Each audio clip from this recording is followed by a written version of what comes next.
It's like, when does it stop? Mhm. Where is the sanction on people being held accountable? What gratification do you get into hurting somebody? I Mhm. don't get it. Because if you want me to join something, I shouldn't have to be abused sexually, mentally, emotionally, physically to become a part of your brother or sisterhood.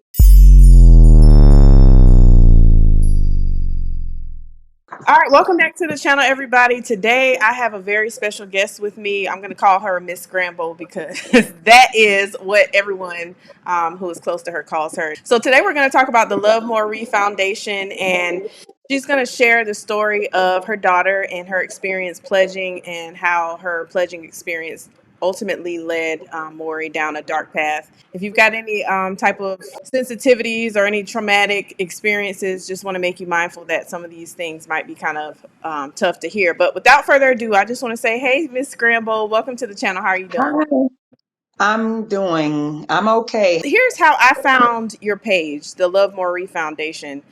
I've been doing videos about Greek life and hazing and all these things now for a couple years, and I do it from a Christian perspective because I just see that there's a lot of inconsistencies, I think, between Greek life and the Christian life. So that kind of started me down this rabbit hole of just learning about the culture of Greek life.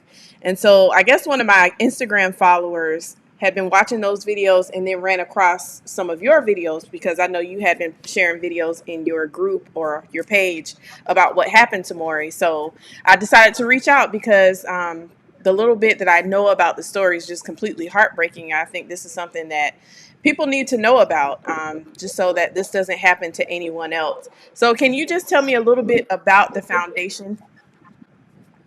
Okay, the Love Maury Foundation is what I created in honor of her. It is, there are so many layers to what I want to do with it, but right now I'm seeking to help people. Well, the particular event that I'm about to have this month is to give back to the younger kids that maybe are headed to college, juniors and seniors who maybe are not able to afford prom dresses, prom tickets, maybe accessories. I want to give back to them. But the foundation is to combat bullying and sexual abuse um, throughout.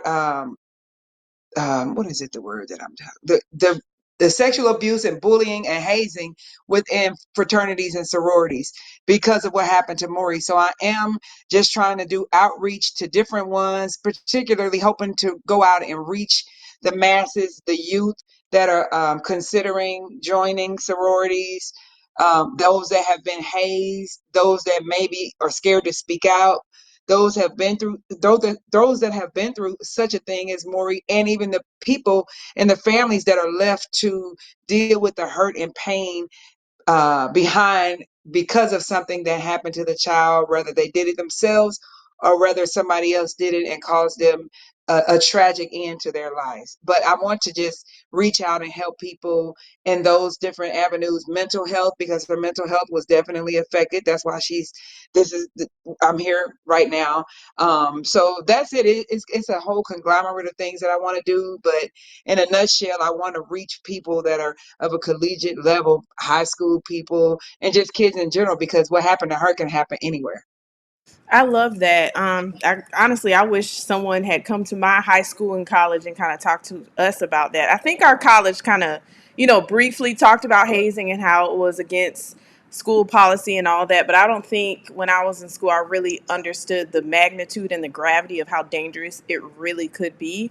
And as I've been doing research on hazing over the last couple of years, I found out that someone has died from hazing almost every year for about like 50 or 60 years. It goes back a long time. So that's from fraternity hazing, sports hazing, military hazing. It can go from, something innocent to something deadly.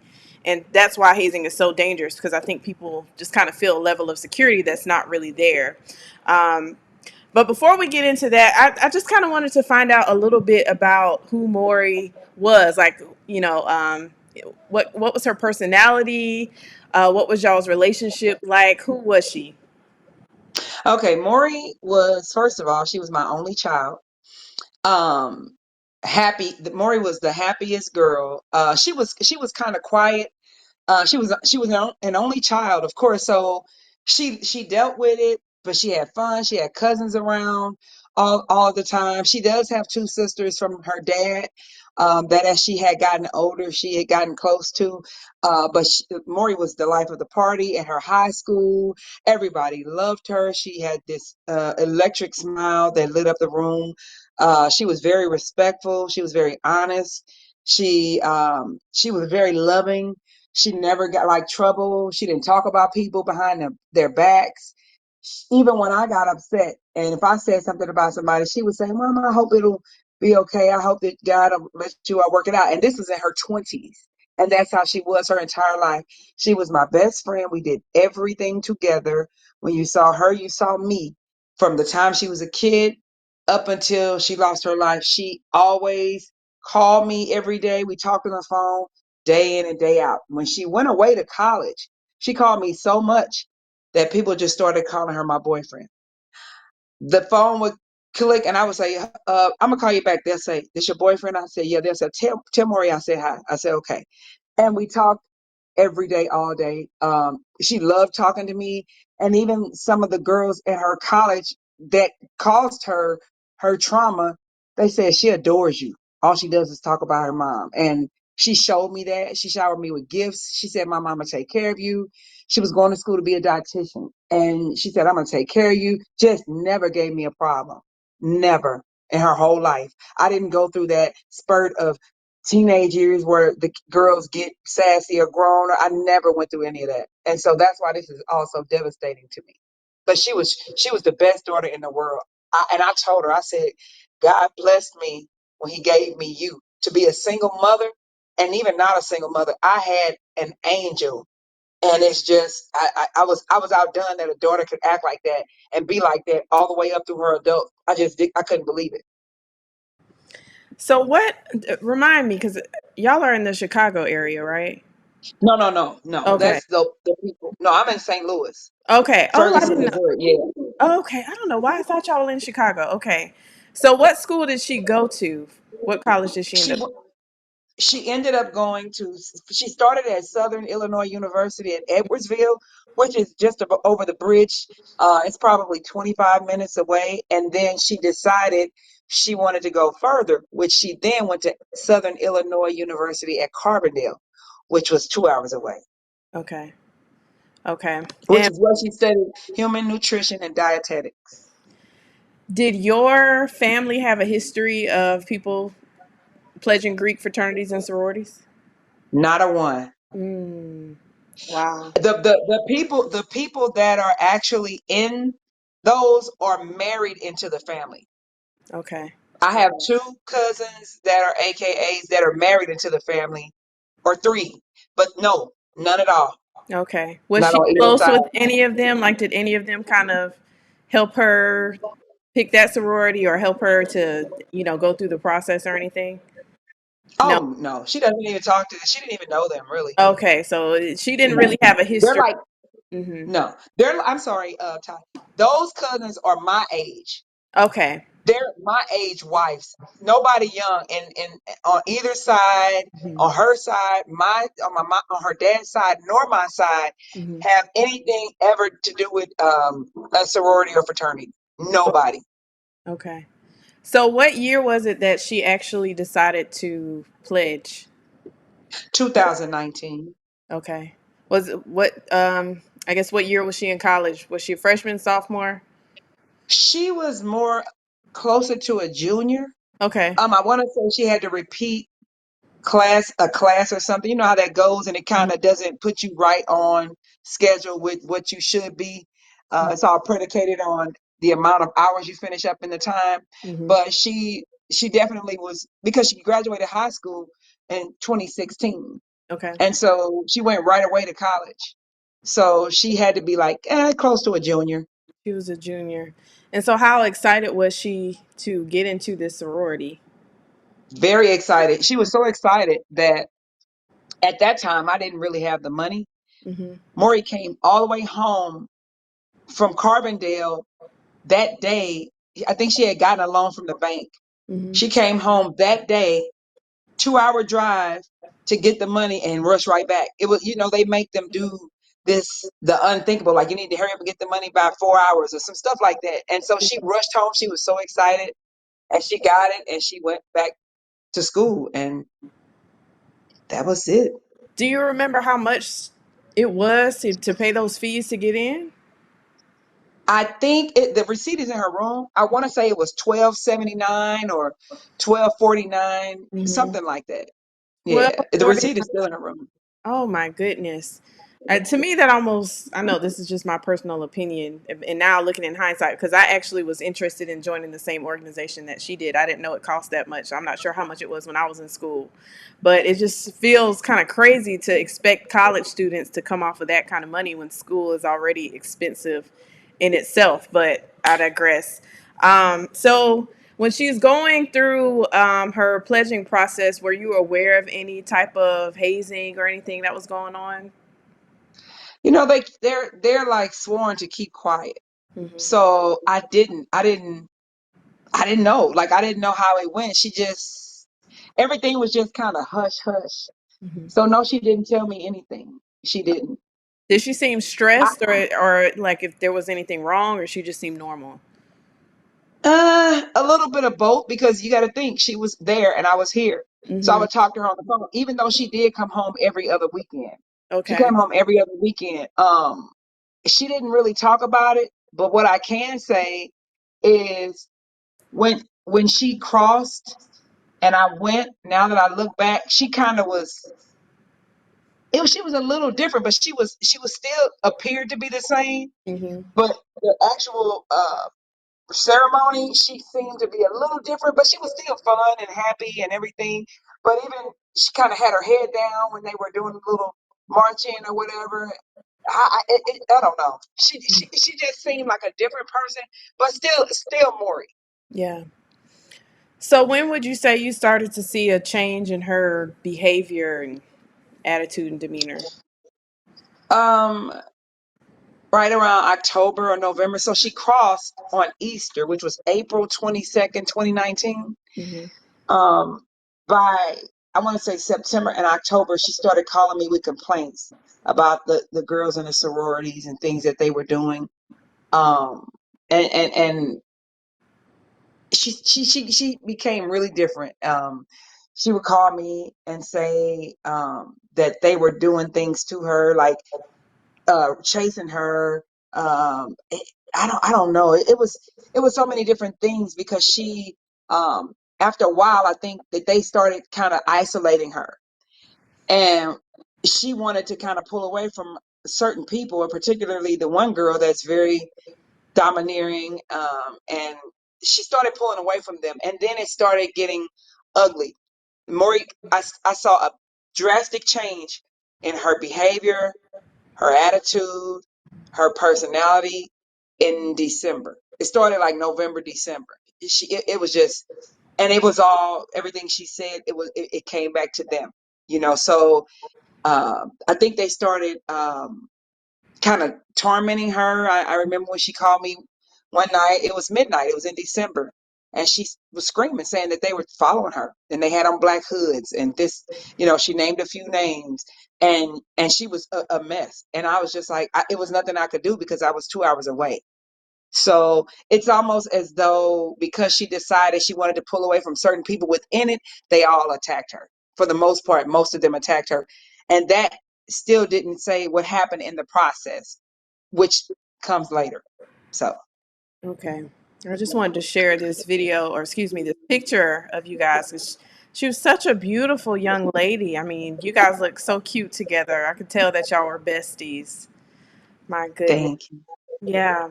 So, okay, so she pledges a sorority, and within that same year you start to see little changes in her behavior. Yep. So when Yes, I did. did she graduate and then come home, or did she come home before she graduated?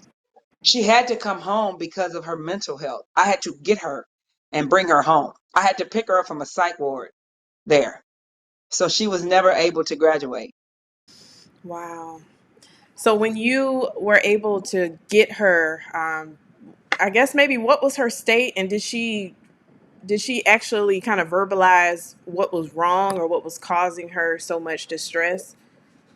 Well, no, she did. The person that was the bully and a couple guys, she did mention them. The girl became a problem. And they were actually close at one point, but Mory pulls away from negativity, dishonest people, mean people. She pulled away from them, and that's what she did.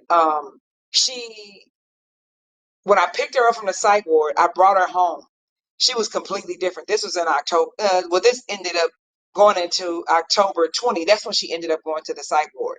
But let me see. Fast forward back to January. She came home in January, and it was just a lot of tears, just tears, tears. She didn't tell me anything, but she cried all of the time, all of the time. And she had told me she wouldn't even. So their anniversary, which is called AK, it's AKA the anniversary, and they call it anniversary. It's in January sometime. Now, mind you, I told you she had just started having major problems with them November, December, and then in January they're supposed to get together and do like something for the anniversary.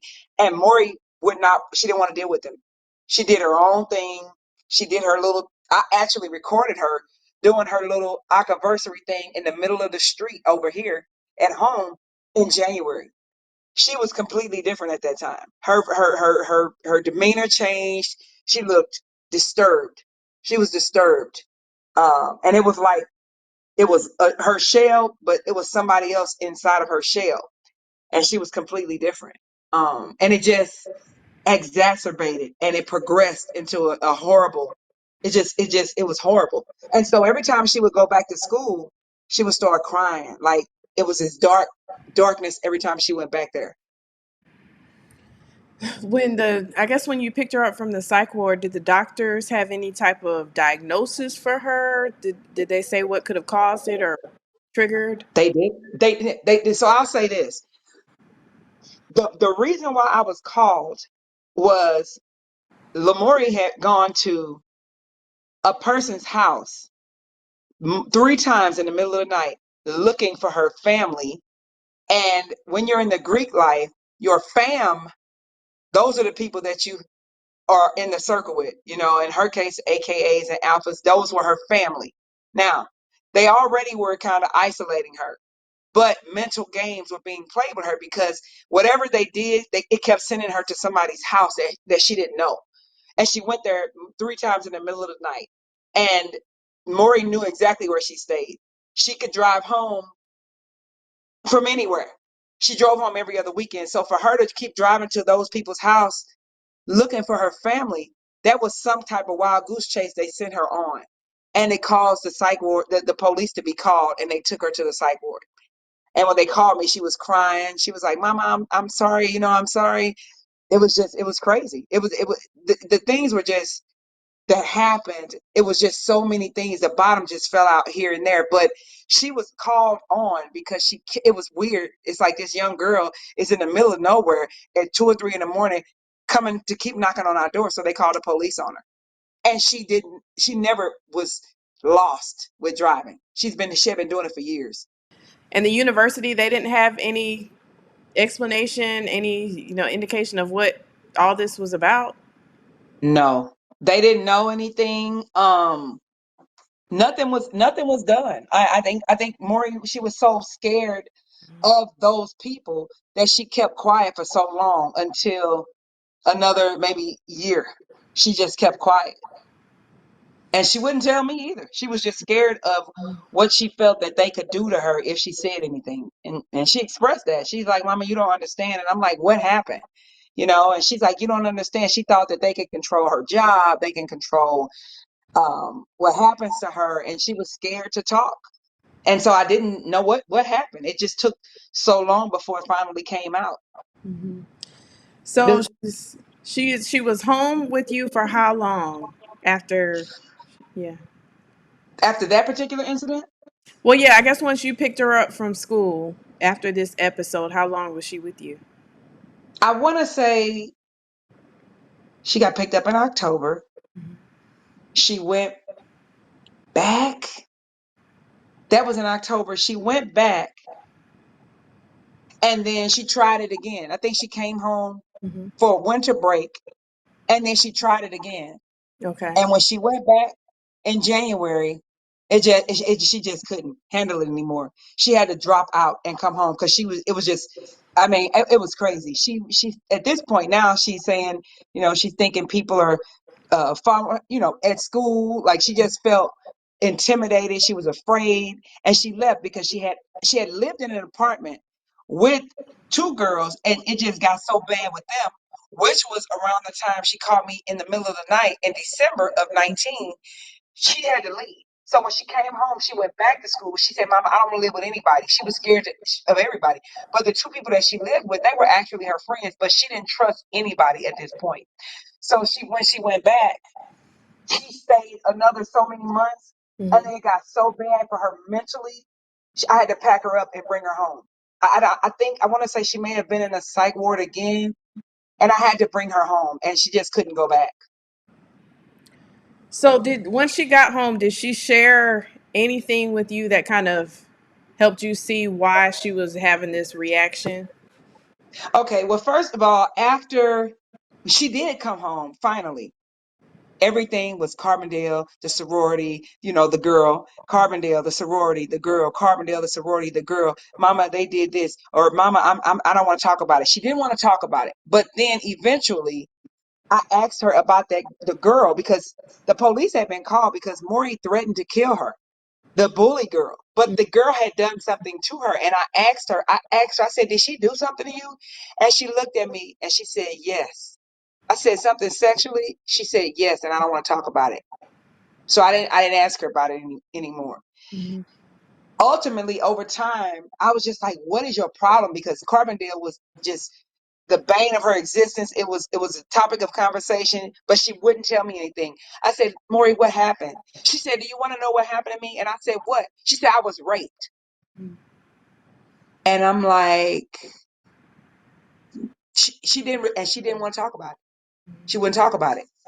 She wouldn't talk about it. But the everything, she was always apologizing. She's got videos on her phone apologizing to the Greeks. I'm sorry. I'm sorry. It's almost like the blame was being, when you a lot of people, when they're sexually assaulted, they take the blame, and Hmm. they'll say it was their fault. Hmm. And so they become apologetic, which is what I would watch her do. She would apologize with these videos, apologizing to them. And then she wanted to denounce being in the sorority. It was a nightmare to her. It was a nightmare to me. And it was so many layers to this story. It just it imploded. Hmm. But she did say she was raped. Um, and further down the line, she made up some. I mean, she showed me that the particular person, that I asked her, did she do anything to her sexually? I think I had told you she was in the car one time, and this was well into her mental illness now, because now she's mentally ill because she's been to the psych ward multiple times at this point, and they said she had acute psychosis. Hmm. She's never had any mental illnesses. She was never diagnosed with anything. She's never had any behavior problems her whole life, but they still never diagnosed her with anything. But I will say that one particular person who we were driving, and she had become so just detached, and she punched herself in the head 8 times, and my heart started racing, and I said, "What are you doing?" And she said, "That person used to do it." And I'm like, it was just so sad. I mean, the amount of things going in to the things that happened to her, she didn't tell me, but it all came out after the fact. So it's like I'm finding this out after the fact. And as far as you can tell, all of this was kind of related to her affiliation with this organization, you think? 100%. It's no question about it, because she came home. That's all she cried about. Hmm. That's all she cried about. And in this post, this video, this underneath this post, I don't know if you saw the video that I uploaded of her. She said, um, joining a sorority, do your research. She said every process is different. And she took a pause and she said, I don't wish my process on nobody. She said, ever in life. I wouldn't wish that on nobody. And so I didn't see any of this then. Mm-hmm. But it all definitely is that. And, as we get further into this conversation and you ask me, because I'm going at your pace, I'll, divulge everything, I guess, in order as best I can, because it was so much. It Yeah. was so much it's so much to unpack, and it was so much in so many different waves. But it was traumatic to see. It Mm-hmm. was heartbreaking to see, and it was just a rapid decline. Yeah. So I guess we can fast forward to, ultimately why we're even having this discussion. What happened to her and why are you choosing to speak out about it? So, Lamori, well, I'll say this: Maury, she went to a concert, and Rod Wave is this artist, and I don't know if this will be edited, but he's an artist who sings about like depression, Mm-hmm. and a lot of youth follow him. And when people are mentally ill or having doubts or about wanting to be alive or whatever, and they go and listen to this stuff, and it puts this in their spirit, like it's okay to not be here. Mm-hmm. Lamori cried all the time after when I saw her phone, which was later. But Maury had so many videos and saying she wanted to die. She didn't want to be here anymore. Um, what's the use of her being here? She also has a video on Facebook that I put on the Love Maury Foundation page, and she had me then versus me now, and it was a click, click, click, click of pictures when she was smiling happy, crying sad, and she said, "Would it?" And the little voice said, "Would it matter if I even existed?" It was just heartbreaking, and she just had tears. She cried all the time, all of the time. So fast forward November 16th, 2022, Lamori went to that Rod Wave concert, and on the page again, you'll see her singing this song called Tombstone. And she then sings, I get to fly away somewhere someday. And she was smiling and writing this something in her name on her tombstone. It's by the river, they'll bury me. Finally, I'll be resting in peace. The next day, Maury came home that night. We laughed and we talked about the concert because she know I didn't like him. And I said, Maury, he's so depressing. And she laughed. And we got up, and she went her way. She went to school. I went my way because she did come back home from Carbondale, and she Mm-hmm. went back to the 25-minute away Southern Illinois University, and she went Okay. to school that day. And when I came home, I hadn't talked to her because we talk all day, every day, as I told you. But Mm-hmm. when I got home that day, I couldn't understand why she wasn't answering my call. And when I got home, my baby was hanging in the basement. She had hung herself with her house coat belt, and she attached it to her neck, and she attached it to some wires in the ceiling, and she kneeled down and let it cut off her circulation and took her life. And just 5 days before that, she had a video on her phone with that same belt, and she was crying. And she said, I don't know what happened to me. I don't know if it's about sororities or fraternities. I don't know if that's the reason why I am. And she cries so bad. You could hear the pain in her voice. You could hear the pain. She was crying so bad. And I urge anybody, if they want to actually see the way that things went, all you got to do is go to the foundation page, because I posted the videos as best I could from her phone, and it just showed the decline in how happy she was before the sorority, and what happened to her during and after, and just the rapid decline of her mental health. And she said so many times she didn't want to be here anymore. um, and she told me, not too long before that, and all these signs need to be paid attention to. She said to me, she said, Mama, your girl might not be here too much longer. And I'm like, Maury, stop it. Like, stop. Then she said, Mama, I'm gonna stop saying that. And I promise you, it was 3 weeks later, and she took her life. Like, and she just, what they did to her traumatically messed her up. After the fact, I was sent an email by a person over at the school who every single thing that Moree said, the lady corroborated it. It was a very detailed email, Hmm. and I read it. I did I send it to you, Ty? I don't think so. Oh, okay. I need to send it to you. Okay.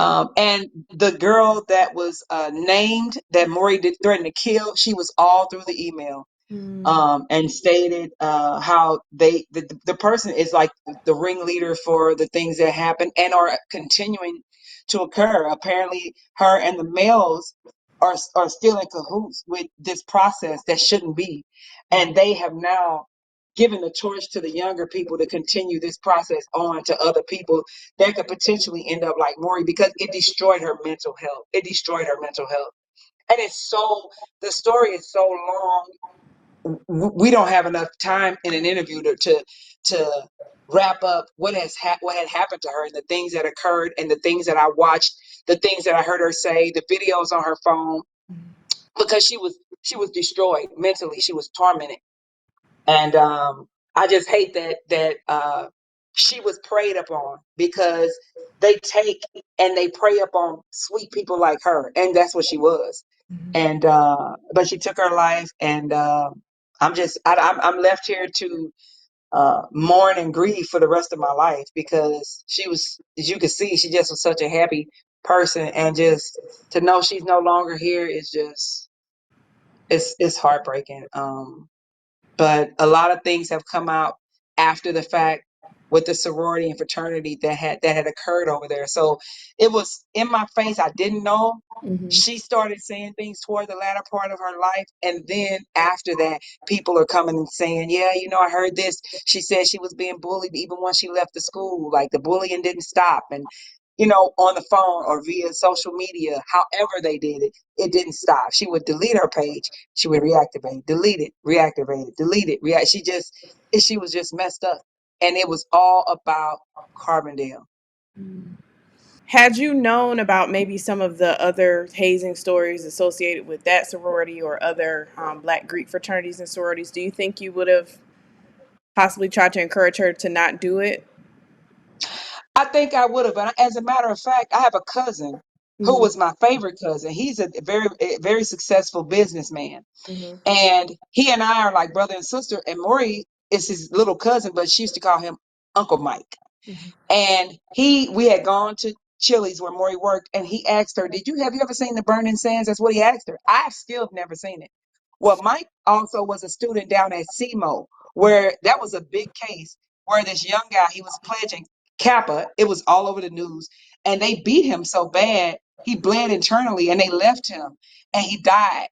Um, so his mother is now an advocate. Well, Mike was friends with him, so he told Maury, he was like, he was talking to her about it, but I don't think honestly at that time we had really heard much about women.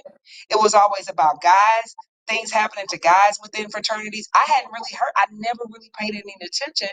I never was really a proponent in being interested in a sorority. You know Hmm. what I mean? So I didn't even think about it.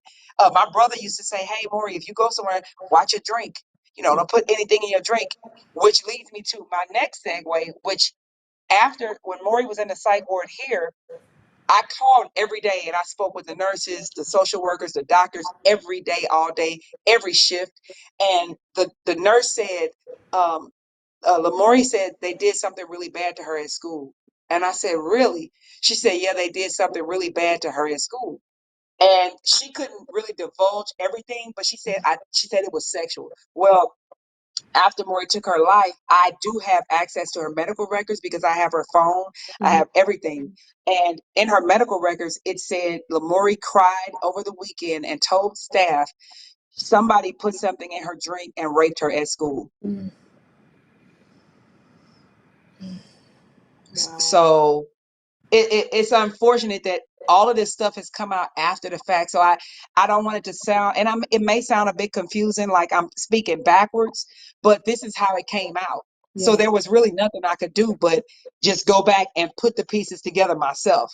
Mm-hmm. And she said it. She's got so many videos where she was like, "Pledging was the worst thing I did." This is all on her page on the Love Mory Foundation on Facebook. You can go down, and there are 3 videos that I posted live in her room, and I tried to put all of her videos together as best I could. I need an editor because it was so chopped up, but I wanted people to get the gist of what I was trying to post, to see the behavior, her attitude, her happiness, and to see the decline, and to see her constantly talking about the sorority and how she wouldn't do it, and she didn't wish it on anybody. So, but saying it without saying it, she didn't want to put too many people out there because she was scared for whatever reason, that she didn't want to tell them, or say anything specific, but she said it without saying it specifically. Yeah. There's actually, I want to pull up one of the videos that you posted in the group. Burgers was sweet. You got a double cheeseburger? I made a double cheeseburger. Hell nah. It's good, okay? Hungry or not?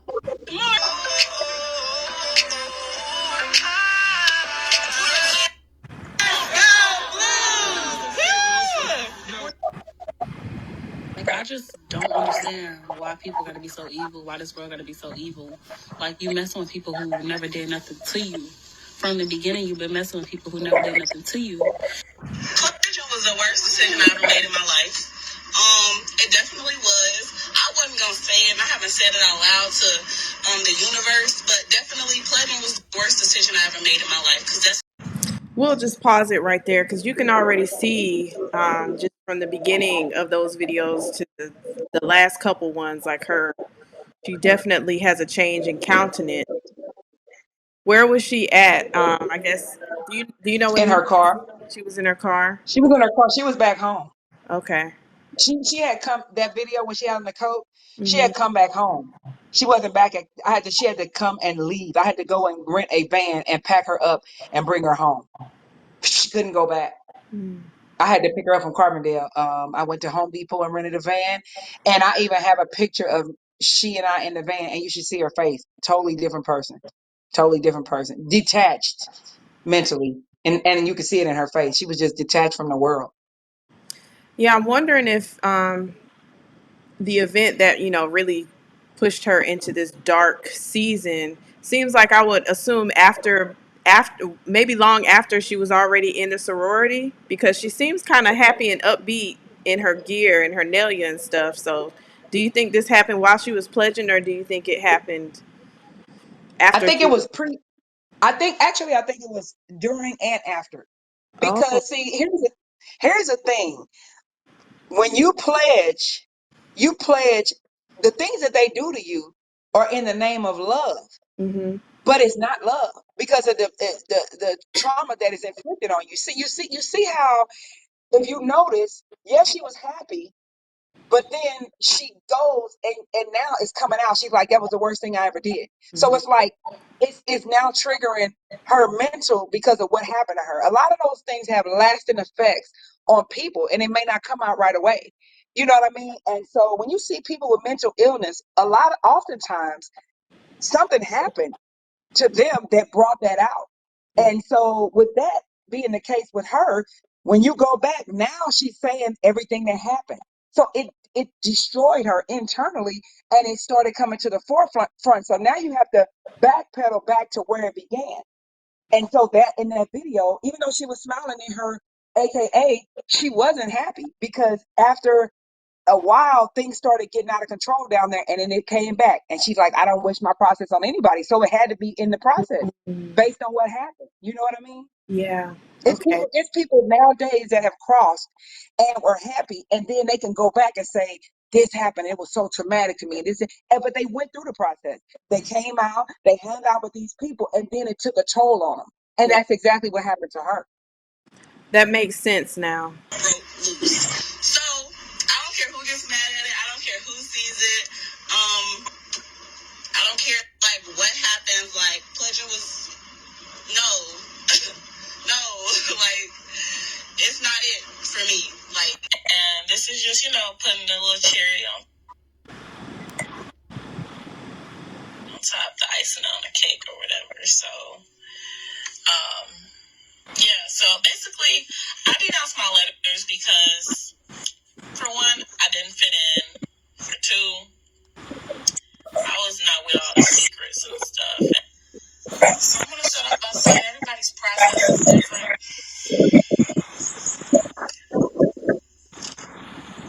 I wouldn't wish my process on anybody ever in life. I wouldn't wish that on nobody in life. That's what you're talking about right there. Yes. Okay. So that's why I Yeah. said really do your research. Go ahead. So that, I mean, if you can't look at that and see what she just said, you know what I'm saying? Yeah. Like, yeah, like it's She what was it is. You know what I'm traumatized. saying? Yeah. Yeah, absolutely. Absolutely. Yeah, you research hazing and you hear different stories, and I know that's not to say that every sorority is going to experience what she went through. Like I'm sure a lot of kids they don't have these things that happen, but there's some really dark stuff happening in these sorority hazing pledging processes. A lot of the stuff I didn't even know until the last couple of years. But again, it's really dangerous, and even their interaction with sometimes the fraternities and stuff while they're online.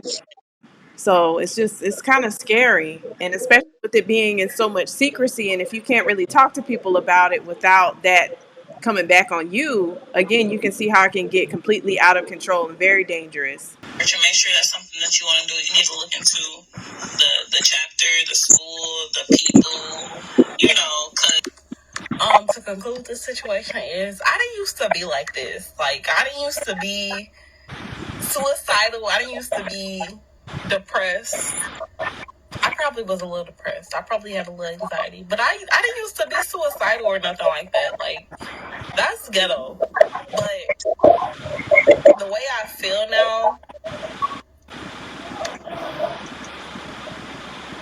when people are done, they're done, and there's no going back. And like I hope that the future holds something special or something that's not scary or painful. But your girl don't have much left in her. You feel me? Like, ask me, am I okay? Yeah, I'm okay. Um, I'm okay. I mean, I don't know what you want me to say. No, I'm not okay. Like, obviously, I'm not okay. I just wanted to ask you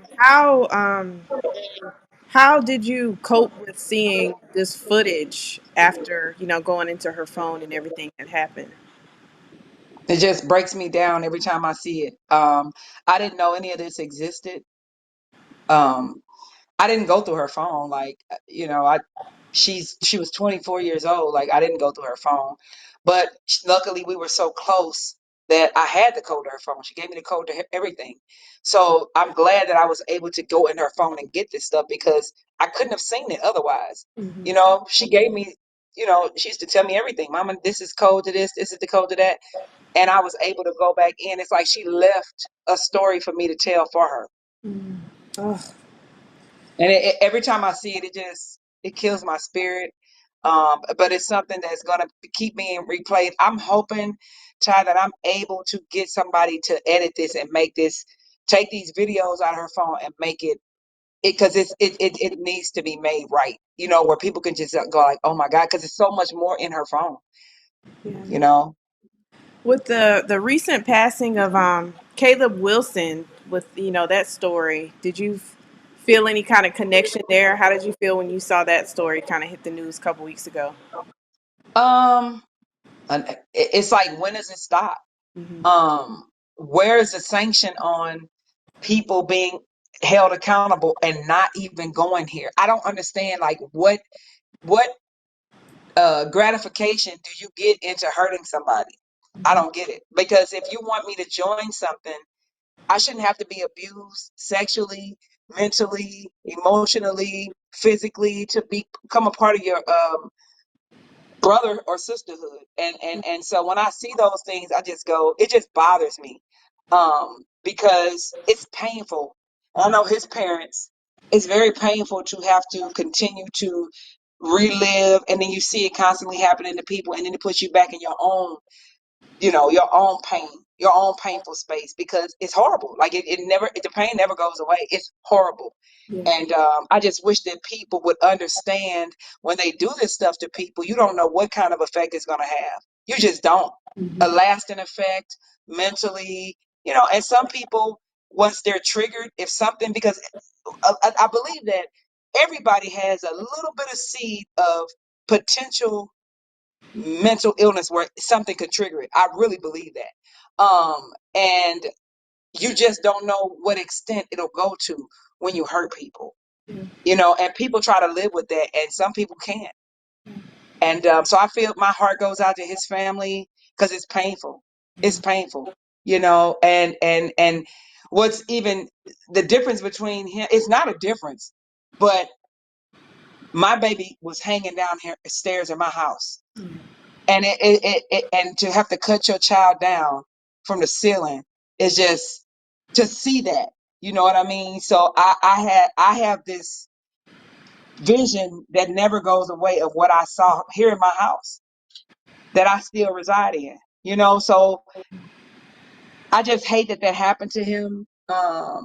It- I don't know. It's just it's rough, but my heart goes out to him. But it has to stop. Yeah. It just does, and I don't understand why nobody's doing anything about it. I don't get it.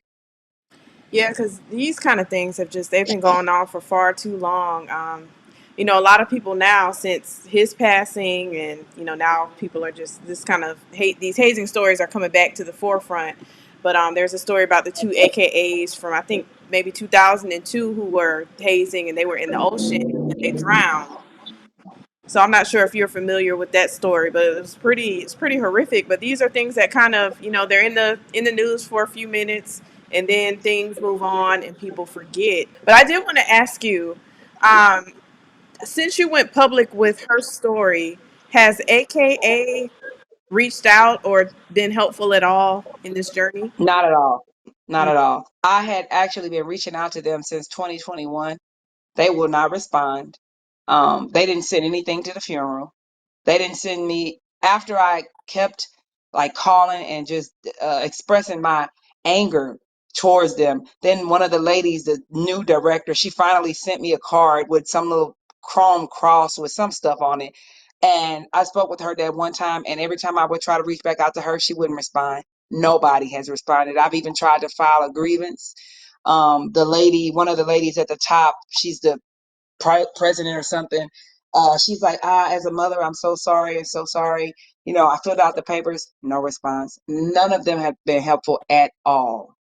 The alphas, the one of the he used to be the president or something in the region of Illinois. He called me and he keeps in touch with me, but he was like, "Well, Maury's not here to really tell the story." It's like, okay, but nobody has done anything to pull people in to get to the bottom of it.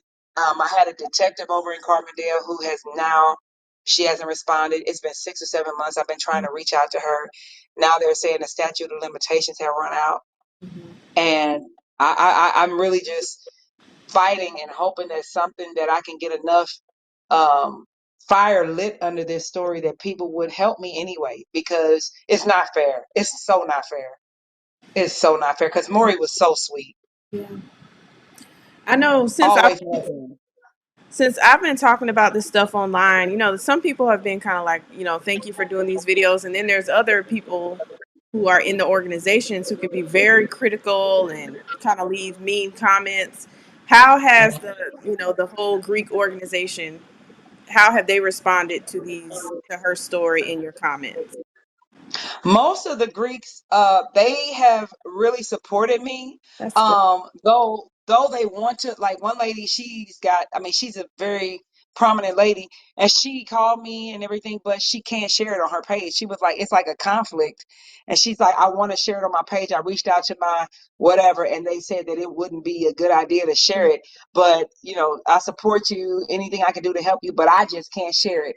Um, I haven't. I've gotten most of the people have said, it's not right. I hope you get answers. Then you have those that jump in and say, well, how do you know this happened? And it's just they try to dissect the story that they have not don't know anything about. Hmm.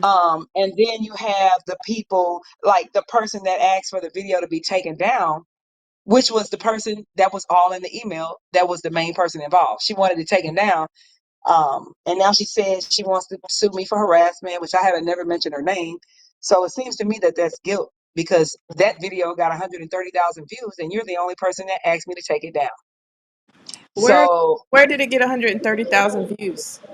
the a person picked it up on TikTok, Okay. and it went viral. I had people calling I had relatives calling from out of town. I had people coming up to me that knew me, who had relatives out of town, Hmm. telling me that they saw the video, and it was all the way in Michigan and California and Florida. It was everywhere. Wow. But that person, she actually emailed me a letter of telling me that she was gonna sue me or whatever, but I didn't pay any attention. But she was the main person that reached out and asked for it to be taken down, and said nothing happened to Mory, but she was the main person involved. Wow. And there are other people that corroborated that she was the main person involved. So, and Mory too. It came out of Mory's own mouth. Yeah. So, when did you start the Love Mory Foundation, and ultimately, what do you hope to accomplish through it? And how can people help support you through this whole process? I started the Love Mory Foundation, I want to say last, maybe Hmm. April of 2024. I started the Love Mory Foundation, and it is a 501c3 Okay. nonprofit organization. I want to help people. I really wish I could get out and just stop this from happening to so many people. If I could get out to colleges and high schools and advocate for mental health abuse, hazing, physical abuse, sexual abuse, bullying in sororities and fraternities, and even in the high school level, because they do it there too. Hmm. Because there was a girl here who I met, and we kind of are have kindred spirits with the same thing. Her daughter was bullied, and she was 14, and she hung herself also in the closet at home, and that was her only child. And so, and I met her at the suicide walk the year before last, and she's the person who introduced me to all of the walks and the Mayday parades. I want to just get out there and help, because I could probably, Maury's story could be shared with many people to understand. Maury was a real person. She Hmm. was a popular person. She was a happy person. And the things that you could do to a person, you can destroy them. And that's what happened to her. So it can happen at any age, because it happened to Spirit, which is the girl who took her life too.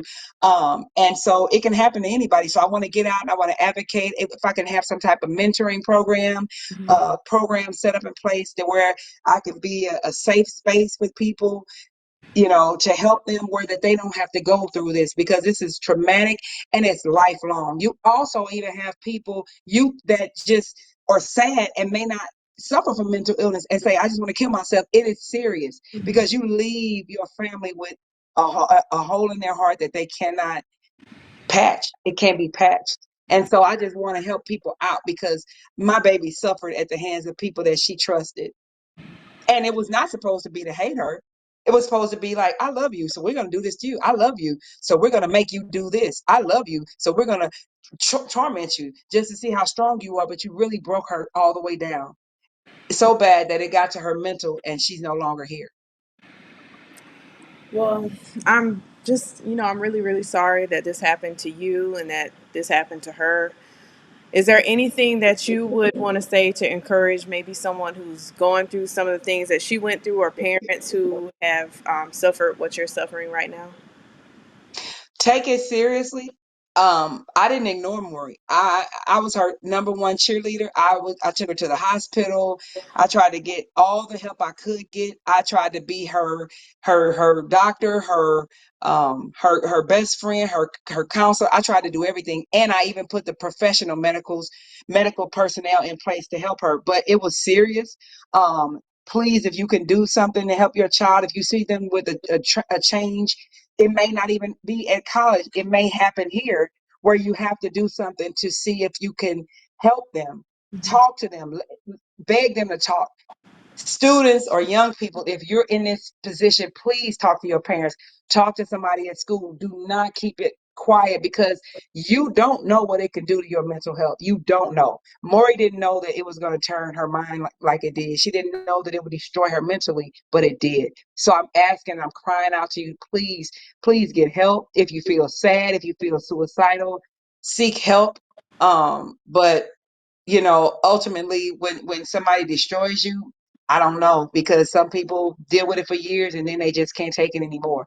But I'm just, my prayers and thoughts go out to those that are going through this, parents that are in my shoes, that have lost children, and who's to say it's going to stop? Yeah.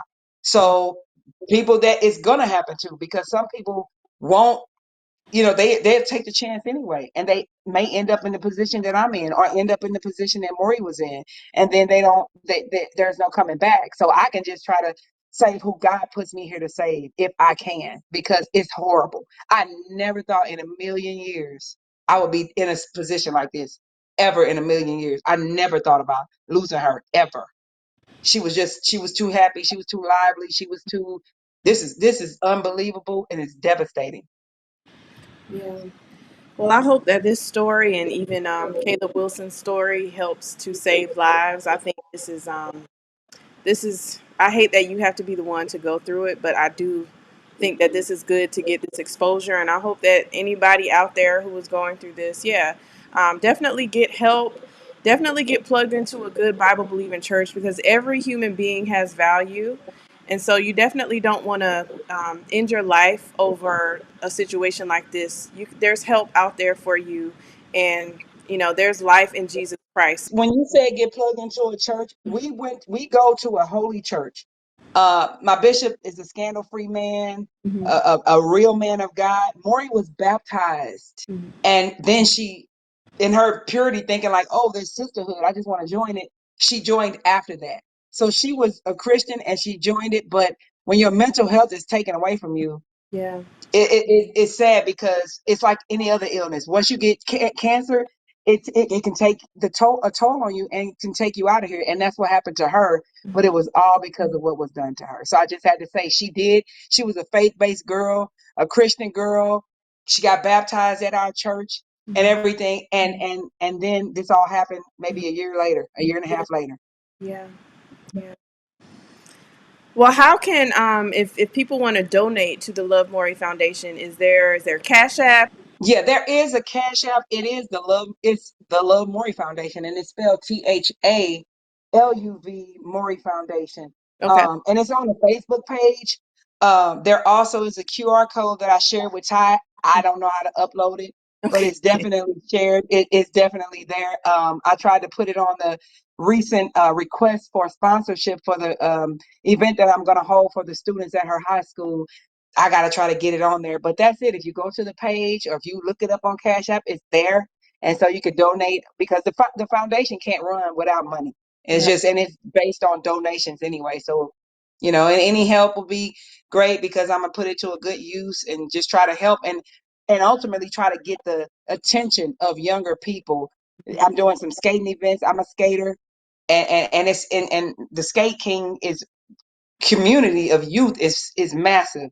I Mhm. want to do a skating event for them this summer, fundraiser, and then do theirs for free, things like that, and try to talk to them, because those are the college age kids. And I do want to talk to them, because they need to know this is not. See, a lot of Maury's story happens, but it's not something that you hear every day. Right. You don't hear girls hanging themselves every day. Yeah. And it's real, and I want to be the person that stands here in proxy for her, so they can see this is real, and it's right here in St. Louis. This is not something you hear all the time at all. Yeah. So And it just makes me wonder how many other stories like this just haven't gotten any kind of, they people just don't know. So I'm yeah, sure that there's probably parents all over the country who have similar stories that just haven't gone, viral or haven't reached the news yet. So I think the more people hear these kind of things and share these events, then hopefully it can save lives and save families from having to go through this. Thank you again for sharing Mory's story, and hopefully again this gets out to as many people who need to see it so we can save lives. All right, thank you everybody for watching, and I'll catch y'all in the next video.